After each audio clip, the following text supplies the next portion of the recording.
Hi there. Today's question comes in from Annette in Durban. Thanks, Annette, for your question.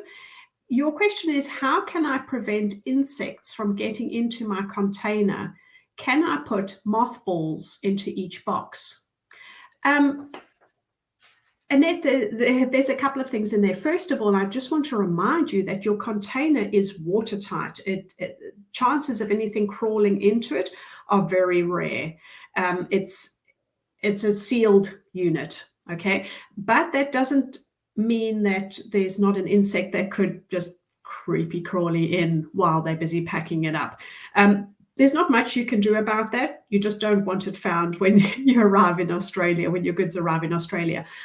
What I would recommend is obviously careful packing. Perhaps use mothballs or whatever else you need in your house before the packers come to eliminate anything that might be within the linen cupboard. Personally, I wouldn't put mothballs in just because of the smell. I might want to put something else in, like a eucalyptus oil or a tea tree oil or something that smells a little bit better.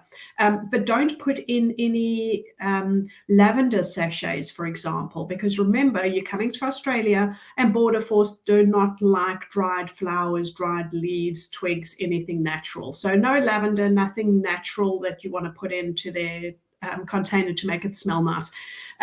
But something like a bit of an aromatherapy oil on a piece of garment or piece of fabric is going to be okay. So I hope that helps you. But just remember that your container could land up on top of the vessel. If you're moving in summer, that container is going to get extremely hot. So anything that might be inside there would have a hard time living in 60, 70 degrees inside the container.